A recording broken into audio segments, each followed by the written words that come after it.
नमस्कार दोस्तों, फिर से स्वागत है आपके अपने यूट्यूब चैनल पे जिसका नाम है लर्न विद एडू फंडा। मैं हूं कौशल जायसवाल और दोस्तों ये सीटेट की दूसरी क्लास है और आपको खबर मिली गई होगी, उसे मैंने पोस्ट भी कर दिया, टेलीग्राम पे भी डाल दिया था कि सीटेट की जो डेट है एक्सटेंड हो गई है।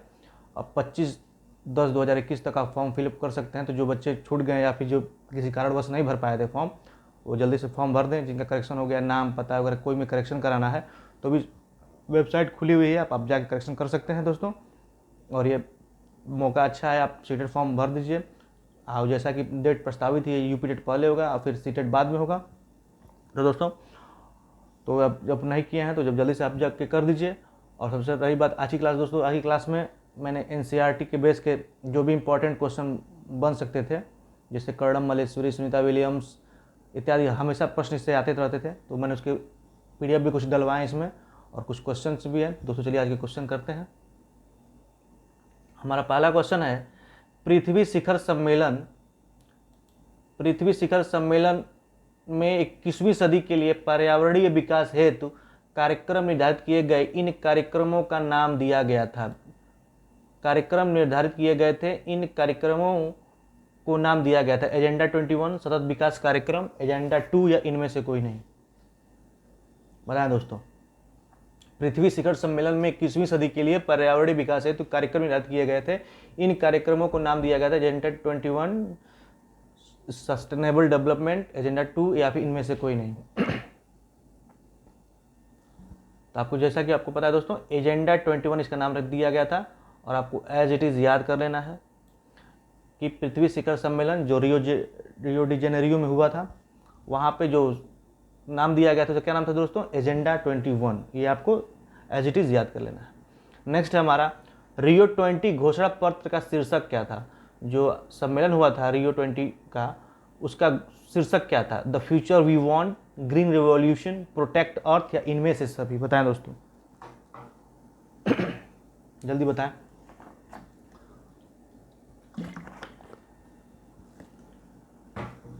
तो दोस्तों इसका शीर्षक क्या था, the future we want, the future we want.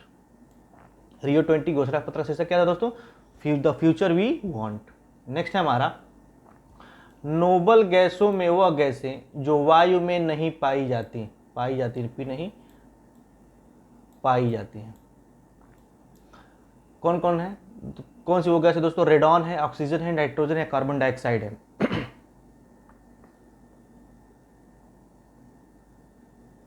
तो आपको जैसा कि आपको पता है दोस्तों, सबसे ज़्यादा वायुमंडल सबसे ज़्यादा किसकी मात्रा है, नाइट्रोजन का लगभग 78%, ऑक्सीजन का 21%, कार्बन डाइऑक्साइड का 0.03%।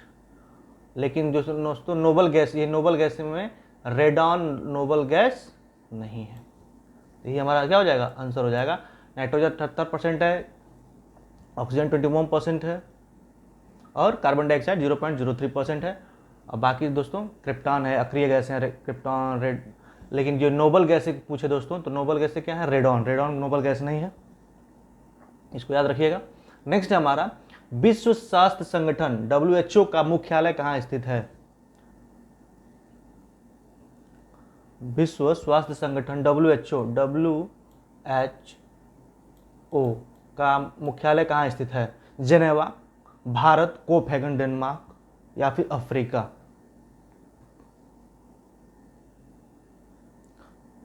बताएं दोस्तों।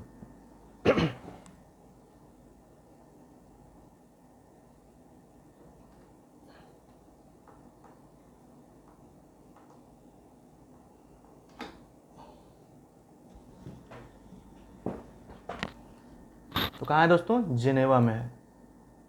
विश्व स्वास्थ्य संगठन का मुख्यालय कहाँ स्थित है, जेनेवा में।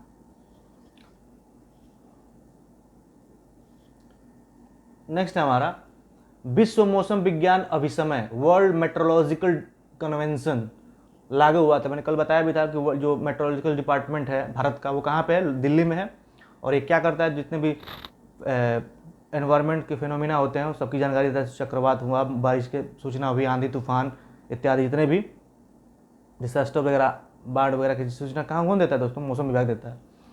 तो ये पूछ रहा है कि विश्व मौसम अभिसमय, वर्ल्ड मेट्रोलॉजिकल कन्वेंशन लागू हुआ 23 मार्च 1950, 20 जुलाई 2002, 24 जून 1950 या इनमें से कोई नहीं? बताएं दोस्तों।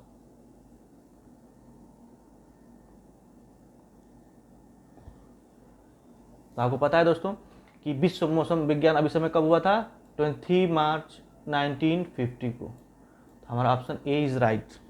नेक्स्ट है हमारा संयुक्त राष्ट्र पर्यावरण कार्यक्रम UNEP की स्थापना हुई थी। UNEP United Nation Environment Programme की स्थापना हुई थी 1972, 1970, 1986 या इनमें से कोई नहीं? तो सबको पता है दोस्तों कि कब हुई थी दोस्तों, इसको मैंने बता भी चुका हूँ, 1972 में। नेक्स्ट है हमारा, अब देखिए दोस्तों जो इम्पोर्टेंट है उसको मैंने एक PDF एक वन लाइनर में डाल दिया है। पहला है हमारा EPA, आपको पूछ देगा एग्जाम में दोस्तों EPA का फुल फॉर्म क्या है, EPA है क्या ये? तो इसका देखिए एनवायरमेंटल प्रोटेक्शन एजेंसी, जो पर्यावरण की सुरक्षा करने के लिए जो एक विभाग होता है वो किस नाम जानता है दोस्तों? EPA के नाम जाना जाता है। और इसकी स्थापना कब हुई थी दोस्तों? इसकी स्थापना 2 दिसंबर सन 1970 को की गई थी।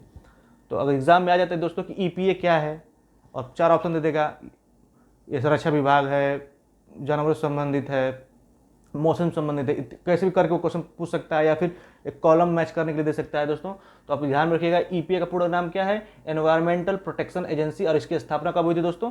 2 दिसंबर 1970 को दी थी। ये भी हो सकता है कि वो EPA दे दे और उसके सामने मैच कॉलम करने के लिए दे दे आपका डेट, ईयर्स किस ईयर में स्थापना हुई थी, तो आपको मिलाने के लिए देती है। डेट भी याद रखिएगा दोस्तों, ये आपका 2 दिसंबर 1970, ये इंपॉर्टेंट है। EPA का पूरा नाम क्या है? एनवायरमेंटल प्रोटेक्शन एजेंसी, पर्यावरण सुरक्षा विभाग। नेक्स्ट है हमारा ग्रीन पीस। ग्रीन पीस काफी चर्चे में रहा दोस्तों। ग्रीन पीस इंटरनेशनल का मुख्यालय अवस्थित है कहाँ है दोस्तों? एम्स्टर्डम में। याद रखिएगा ग्रीन पीस इंटरनेशनल का मुख्यालय कहाँ है दोस्तों? एम्स्टर्डम में है। और आपने बहुत चीज़ें देखी होंगी जिसपे एक होलोग्राम लग के आता है, इको मार्क। इको मार्क मतलब क्या? ये एनवायरनमेंट फ्रेंडली है। जैसे कोई भी आप चीज़ खरीदने जाते हो, कोई भी एनीथिंग, ग्रोसरी आइटम्स हुआ, फिर या फिर कोई सामान हुआ जो घर के यूज़ के लिए है, तो उसमें एक होलोग्राम रख के आता है, ऐसे गोल सा बना होता है, उस पर कुछ सिंबल्स लगे होते हैं, उस पर लिखा होता है eco mark, trade eco mark करके लिखा होता है। तो दोस्तों वही पूछ रहा है, इको मार्क प्रमाण पत्र 1991 से bureau of the Indian standards द्वारा दिया जाता है। इको मार्क प्रमाण पत्र 1991 से ब्यूरो ऑफ इंडियन स्टैंडर्ड द्वारा दिया जाता है। और इको मार्क क्यों दिया जाता है दोस्तों? इको मार्क किसी भी वस्तु की गुणवत्ता और पर्यावरण के अनुकूल होने के कारण उसको इको मार्क होलोग्राम दिया जाता है कि माने इससे पर्यावरण कोई नुकसान नहीं है, वो तब जाके वो इको मार्क दिया जाता है किसी भी वस्तु को। नेक्स्ट है हमारा, भारत में हरित गृह प्रारंभ करने वाला राज्य कौन सा था? दोस्तों सबसे पहले किसने प्रारंभ किया था? हरित ग्रीन हाउस किसने प्रारंभ किया था दोस्तों? पंजाब ने। अब भारत में हरित गृह प्रारंभ करने वाला राज्य कौन सा था? पंजाब। सबसे पहले पंजाब ने हरित गृह प्रारंभ किया था। नेक्स्ट हमारा ग्रीन डेवलपमेंट, एक बुक है, ये बुक का नाम है ग्रीन डेवलपमेंट, हरित विकास, ये बुक है। और इसको किसने लिखा था दोस्तों? WM एडम्स ने। ये काफ़ी इंपॉर्टेंट है, इसको आप देख लीजिएगा। WM एडम्स ने ग्रीन डेवलपमेंट नामक किताब लिखी थी। नेक्स्ट है हमारा, ये NCERT क्वेश्चन है दोस्तों, और ये इसको मोस्ट इंपॉर्टेंट लगा लीजिएगा, ये हर बार आया है। पलाचीमाड़ा में जो पर्यावरण की अपार क्षति के कारण चर्चा में था अवस्थित है, क्या केरल में है, क्या चेन्नई में है, मुंबई में या उड़ीसा में? बताएं दोस्तों। पलाचीमाड़ा, क्या नाम है दोस्तों? पलाचीमाड़ा, जो पर्यावरण की अपार क्षति के कारण चर्चा में अवस्थित है। दोस्तों देखिए, चूंकि प्राइमरी के सीटेट में आपको कल ही में बता दिया था कि 1 से 2 तक EVS नहीं लगता, 3rd, 4th, 5th, तो कुछ 5th में कुछ ऐसे की टॉपिक्स हैं, जैसे चींटियों को दोस्त कैसे बनाते हैं, 20-20 करके है, आम कैसे, कई सारे उसी में बीच बीच में बना के, जैसे कर्णम मल्लेश्वरी के बारे में दिया था, और कर्णम मल्लेश्वरी के बारे में हर बार एग्जाम में आता है कि उसने कितने वेट लिफ्टर थी, वो कितने किलो के ग्राम उठाती थी, उनके पिता का नाम क्या था, वो कहाँ किस गांव से संबंधित थी, किस जिले से संबंधित थी, इत्यादि इत्यादि। तो छोटे छोटे टॉपिक हैं दोस्तों, उसी में से घुमा के हर बार सीटेट में क्वेश्चन पूछ लेता है। उसी में से क्या है कि पलाचीमाड़ा जो पर्यावरण की अपार क्षति के कारण चर्चा में था, अवस्थित था, तो दोस्तों कहाँ पता था दोस्तों, वो केरल में था। केरल की ये बात है और इसको एकदम आप कंठस्थ कर लेंगे कि पलाचीमाड़ा केरल संबंधित था। इसके बारे में बताऊंगा मैं पूरा डिटेल। पर्यावरण सुरक्षा अधिनियम ईपा, एनवायरमेंट प्रोटेक्ट एक्ट को और किस नाम से जाना जाता है, बताएं दोस्तों। एनवायरमेंट प्रोटेक्ट एक्ट को और किस नाम से जाना जाता है, ये पूछ रहा है दोस्तों। एनवायरमेंट प्रोटेक्ट एक्ट को और किस नाम से जाना जाता है? छाता विधान, 5 जून प्लान, पर्यावरण एक्ट, या इनमें से कोई नहीं, बताएं दोस्तों।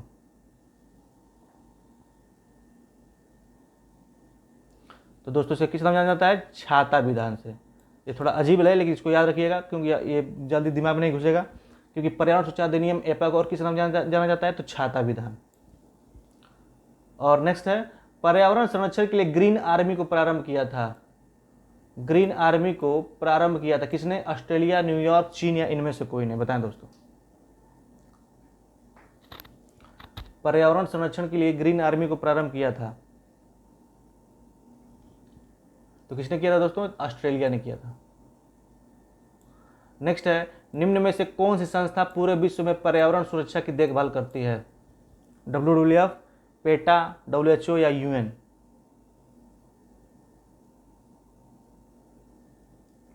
तो कौन सी करती है दोस्तों? WWF, वर्ल्ड वाइड फंड, ये पूरे विश्व पर्यावरण सुरक्षा की जिम्मेदारी लिए हुए है। WHO जानते हैं, वर्ल्ड हेल्थ ऑर्गेनाइजेशन, ये विश्व स्वास्थ्य संगठन, UN, यूनाइटेड नेशन। तो ये दोस्तों ये इसको रखिए याद। और आज अब आते हैं आज के सबसे इम्पोर्टेंट और सबसे ज़्यादा क्वेश्चन आने वाले एग्ज़ाम में। एक मिनट मैं PDF खोल लूँ। देखिए दोस्तों,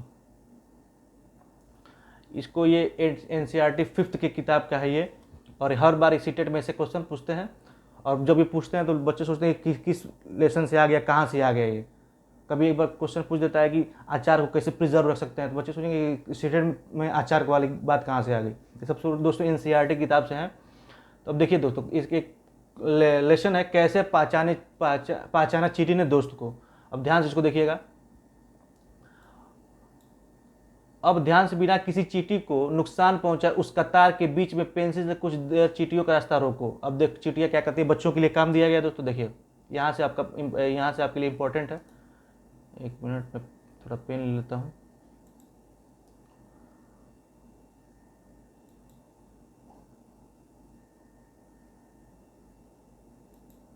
चलिए देखते हैं दोस्तों।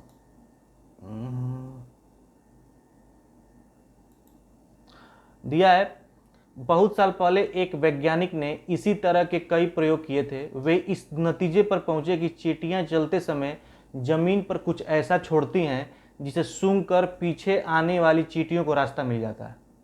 मतलब चींटियां जो होती हैं, आपने देखा होगा कि चींटियां जब चलती हैं तो लाइन से एक कतार बन के उनके साथ पीछे पीछे बहुत सारी चींटियां चलती हैं। क्या? तो जब वो चलती हैं तो पीछे अपने एक क्या करते हैं, जमीन पे कुछ ऐसा गंध छोड़ती हैं जिससे पीछे वाली चींटियां उसको फॉलो करके उस रास्ते को एब्जॉर्व करते हुए उनके साथ चलती हैं। तो दोस्तों ये क्वेश्चन एग्जाम में आया हुआ है, हाँ, और हो सकता है आ भी जाए क्योंकि टॉपिक सीमित हैं। तो इसी में से क्वेश्चन को इधर उधर करके थोड़ा उसको मैनिपुलेट करके थोड़ा उसका लैंग्वेज बदल के हर बार पूछता है दोस्तों। स्टेटमेंट में दे देगा, जैसे पिछले 2020 वाले पेपर में पूछा था कि हाथी एक दिन में कितने किलोग्राम घास फूस या फिर गन्ना खा लेता है, ये पूछा था।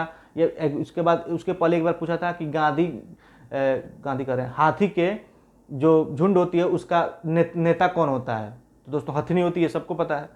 तो उसको घुमा लैंग्वेज चेंज कर देता है, लेकिन सीमित पार्ट है तो उसी में से आएगा। तो बस एक बार NCERT को अच्छे से कवर करा, चूंकि मैं यहाँ पे कवर करा रहा हूँ, मैं सारे एक एक टॉपिक को टच कर दूंगा, पूरे एक वीडियो समझा दूंगा। बस आप लोग ध्यान दीजिए और सपोर्ट करते रहिए, लाइक शेयर सब्सक्राइब करते रहिए। बाकी मैं कुछ नहीं छोड़ूंगा दोस्तों NCERT से। तो दिया है कि चींटियां चलते समय जमीन पर कुछ ऐसा छोड़ते जिसे सूंघ कर पीछे आने वाली चींटियों का रास्ता मिल जाता है। क्या अब बता सकते हैं, जब तुमने पेंसिल से चींटियों का रास्ता रोका तब उनसे ऐसा व्यवहार क्या कारण था? कुछ नर कीड़े कुछ नर कीड़े मकोड़े अपनी मादा कीड़ों की गंध से उसकी पहचान कर लेते हैं। दोस्तों इसको ध्यान देखिएगा। क्या तुम कभी मच्छरों से परेशान हुए हो? उन्हें सोचो कैसे पता चलता है कि तुम कहाँ हो। मच्छर तुम्हारे शरीर की गंध, खासकर पैर के तलवों और तुम्हारे शरीर की गर्मी से तुम्हें ढूंढ लेता है। तो दोस्तों एक क्वेश्चन आ जाएगा कि मच्छर मनुष्य के गंध को कैसे पहचानता है? दे देगा तलवे से या फिर मनुष्य की गर्मी से, तुम्हें गर्मी से, चाहे पसीने की दुर्गंध से, चाहे जो भी हो, मतलब शरीर के दुर्गंध से। तो दोस्तों इसमें सबसे सटीक ऑप्शन कौन सा होगा? दोनों में से कोई दे देगा, आप कंफ्यूज हो जाएंगे। तो इसको ध्यान से पड़ेगा दोस्तों। मच्छर हमारे शरीर के गंध, खासकर पैर के तलवों को और तुम्हारे शरीर की गर्मी से तुम्हें ढूंढ लेता है। देखिए दोस्तों यहाँ पे दिया है बीच में, ये सबसे ज़्यादा इंपॉर्टेंट होता है। मैं रेशम का कीड़ा हूँ। मैं, चूंकि ये छोटे बच्चों के लिए दोस्तों, तो उनको एक कहानी के तौर पे ये सारी इंफॉर्मेशन दी जाती है। दिया है, मैं रेशम का कीड़ा हूँ, मैं अपनी मादा को उसकी गंध से कई किलोमीटर दूर से ही पहचान लेता हूँ। दोस्तों दे देगा कि रेशम का कीड़ा अपनी मादा को कैसे पहचानता है? तो दोस्तों ऑप्शन दे देगा, उसकी गंध से, उसकी लार्वा से, आवाज़ से। तो आप पढ़े होंगे दोस्तों, जान जाएंगे गंध से कई किलोमीटर दूर से पहचान लेता है। यहाँ पे देखिए, क्या तुमने कभी किसी कुत्ते को इधर उधर कुछ सूंघते हुए देखा है? सोचो कुत्ता क्या सूंघता है। सड़कों पर कुत्ते की भी अपनी जगह बटी होती है। एक कुत्ता दूसरे कुत्ते को मल मूत्र की गंध से जान लेता है कि उसके इलाके में बाहर कुत्ता आया था। जैसे आप देखे होंगे दोस्तों, किसी गांव में कुत्ते हैं और बाहर कोई कुत्ता आ जाएगा, सारे कुत्ते उसको भगाने में लग जाएंगे। आप देखे होंगे कभी कभी कोई गाड़ी आती कहीं दूर से, तो कुत्ते बहुत तेज भौंकते हैं।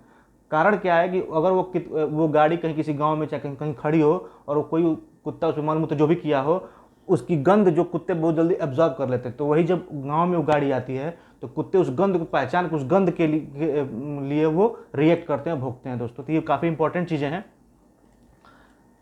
एक बार देखिए इसमें दूसरा है, जंगल में ऊंचे पेड़ पर बैठा लंगूर पास आती मुसीबत जैसे शेर चीता को देखकर एक खास आवाज निकालकर अपने साथियों को संदेश देता है। इस काम के लिए पक्षी भी खास आवाजें निकालते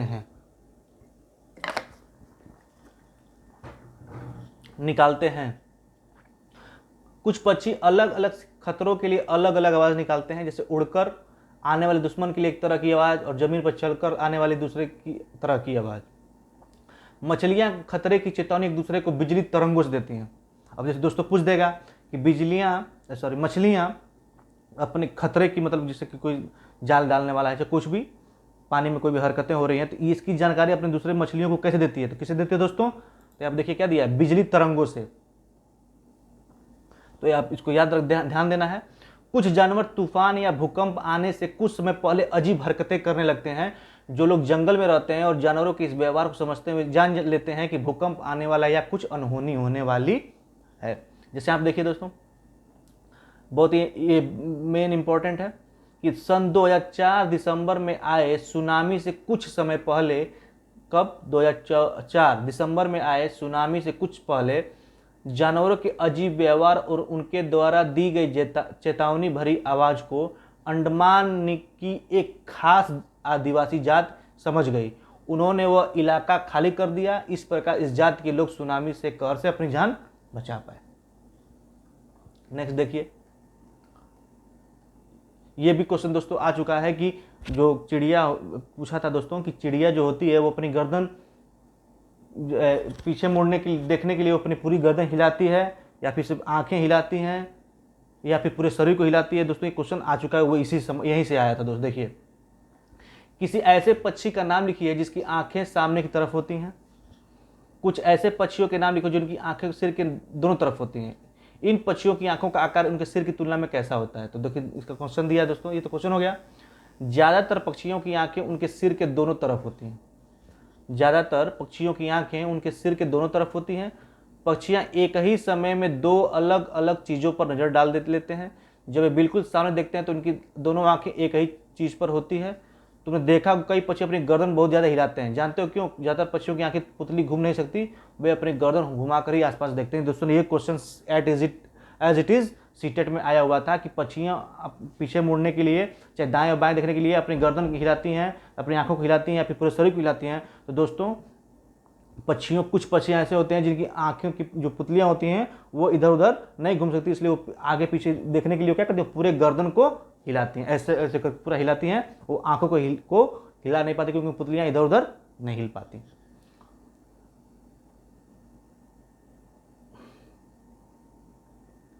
अब देखिए, जब पक्षी दोनों एक ही चीज पर केंद्रित करते हैं तो उन्हें चीज की दूरी का एहसास होता है, और जब वो अलग अलग चीजों पर केंद्रित करते हैं तो उनका देखने का दायरा बढ़ता है। पक्षियों के सिर पर उनकी आंखों की स्थिति का अवलोकन करने से बच्चों को यह बात समझने में आसानी होगी। अब देखते हैं दोस्तों,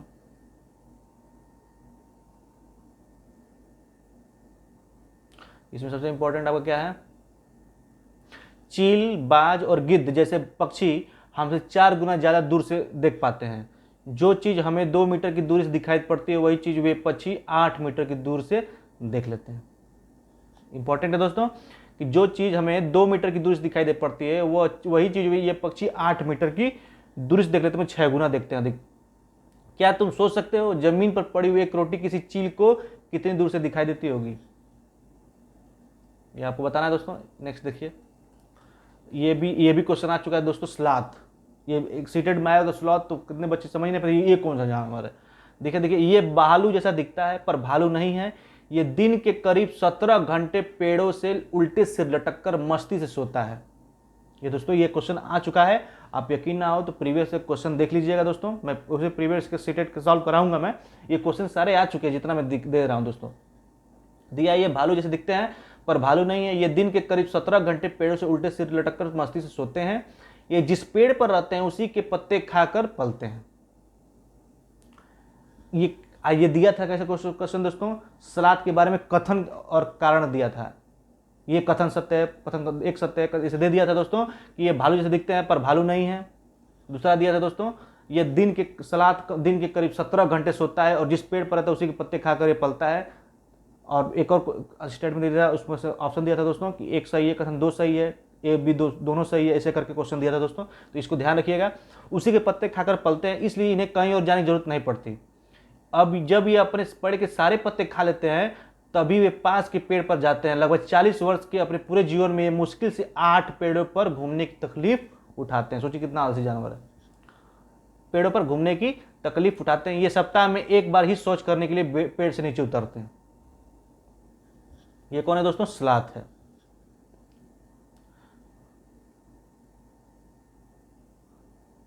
स्लॉथ क्या है दोस्तों, देखिए 18 घंटे स्लॉथ सोता है, जगता है और 6 घंटे सोता है। 18 घंटे में बाप रे बाप, स्लॉथ 18 घंटे 6 घंटे। देखिए दोस्तों ये क्या है, अगर स्लॉथ की सोने की जाने की प्रक्रिया 24 घंटे की घड़ी भी दिखानी हो तो कैसे दिखेगी? तो काम की बात है दोस्तों बच्चों के, आपको जो मेन चीजें हैं जो बता दे रहा हूं। बाघ अंधेरे में हमसे 6 गुना बेहतर देख सकता है।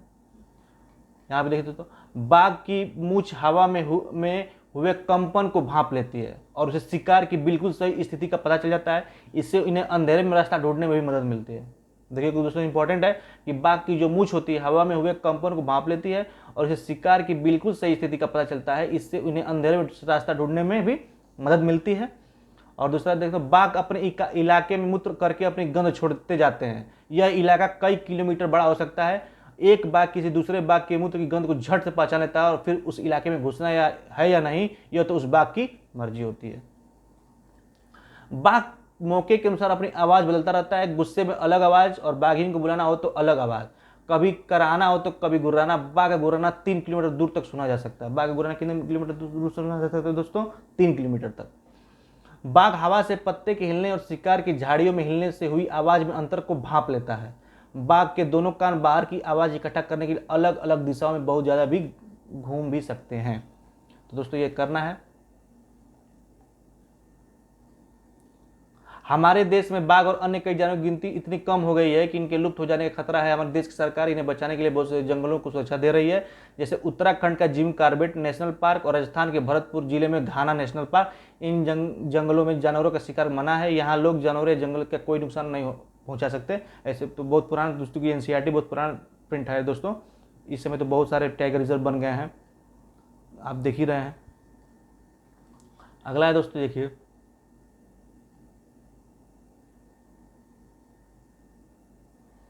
इसमें इंपॉर्टेंट दोस्तों ये देखिए, हाँ ये आपका देख लीजिए कि ये भी दोस्तों क्वेश्चन पूछ चुका है कि ऑप्शन दिया था कच्चा दूध, उबला दूध, कम उबला अंडा में सबसे ज़्यादा टाइम कौन लेगा, मतलब उसको गलने में, वो बॉयल होने में। तो देखिए दोस्तों, कच्चा दूध जो होता है पेट में 2 घंटे 15 मिनट के बाद क्या होता है, पचने में लगता है समय, और गिलास के पाचक रस में 4 घंटे 45 मिनट। उबला दूध क्या होता है दोस्तों, 2 घंटे लेते हैं पचने में समय, और गिलास के पाचक रस में 4 घंटे 15 मिनट। पूरी तरह उबला अंडा 3 घंटे 30 मिनट लेते हैं पचने में, कम उबला अंडा 3 घंटे लेते हैं, कच्चा अंडा फेंटा हुआ 2 घंटे, और कच्चा अंडा 1 घंटे 30 मिनट। तो दोस्तों ये क्वेश्चन आ चुका है सीटेट में। जब ये क्वेश्चन आता है दोस्तों तो बच्चे सोचते हैं कहाँ से क्वेश्चन आ गया, अंडा। आप अच्छे से देख लीजिएगा, इस PDF में डलवा दूंगा। अब देखिए दोस्तों, जल्दी पचाने के हमारे पेट खाने खूब घुमाता हिलाता है, तो ये भी देख पाए जब पार्टी दुखी हो परेशान होने लगता है दोस्तों, इसको पढ़ लीजिएगा, ये सारे इंपॉर्टेंट है दोस्तों। और लास्ट है ये दोस्तों, देखिए हमको आई थिंक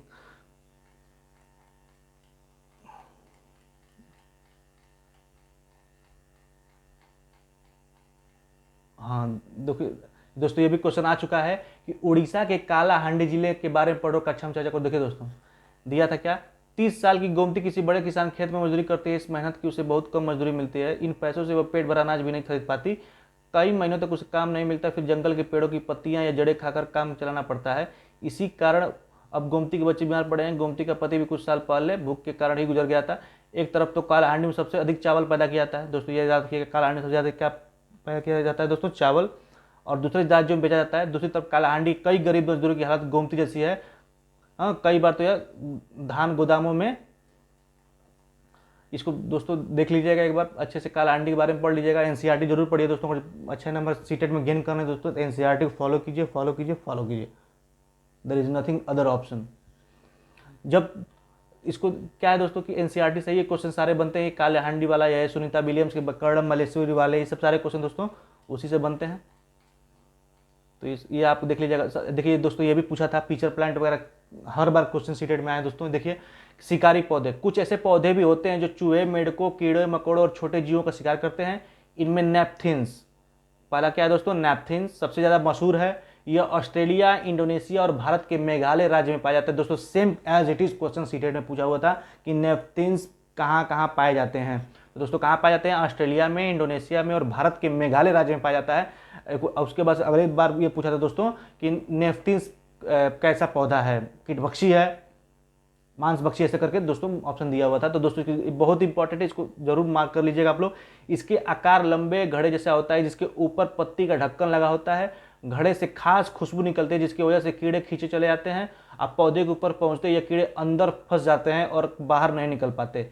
देखो, ये पौधे भी शिकार करते हैं, और यह भी कितनी चतुराई से। दोस्तों क्या होता है दोस्तों, जितने भी ये इंसेक्ट क्लियर प्लांट्स हैं, इनकी भी भोजन भी का माध्यम भी होता है क्या, प्रकाश संश्लेषण, फोटोसिंथेसिस ही होता है। लेकिन ये कीड़े मकोड़े क्या खाते हैं दोस्तों, ये अपनी नाइट्रोजन, ये मिट्टी से नाइट्रोजन नहीं ले पाते, इसलिए नाइट्रोजन की कमी को पूरा करने के लिए कीड़े मकोड़ों को खाते हैं।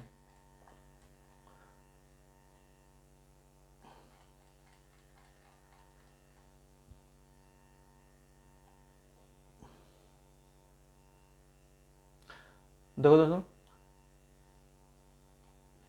देखिए यह घटना 1948 की। एक दिन जॉर्ज मेस्टल अपने कुत्तों के साथ सैर से लौटे, उन्होंने पाया कि उन दोनों पर बीज चिपके हुए हैं। इन बीजों को अपने कपड़ों पर चिपका देखकर वह हैरान रह गए और झट माइक्रोस्कोप निकाला बीजों को बारीकी से देखने के लिए। बीजों में छोटे छोटे हुक थे, इनकी मदद से बीज कपड़े के रेशे पर अटक गए थे। यह देखकर मेस्टल को आइडिया आया वेलक्रो बनाने का। वेलक्रो से दोनों सतह चिपक जाती है और खुलने पर चर चर की आवाज आती है। तुमने बस्ते, कपड़े, जूते, पट्टे आदि पर इसका इस्तेमाल देखा होगा।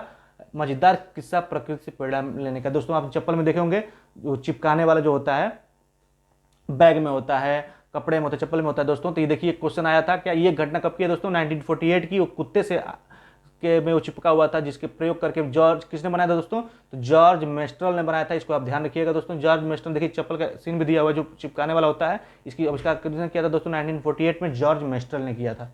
इसको आप ध्यान में दीजिएगा दोस्तों। इस प्रकार दोस्तों आपका ये आज की क्लास समाप्त होती है दोस्तों। एक मिनट,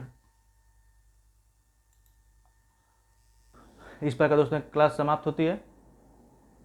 अगर वीडियो पसंद आई तो लाइक करें, शेयर करें, सब्सक्राइब करें, और वीडियो समझने दोस्तों 2 बार देखिएगा।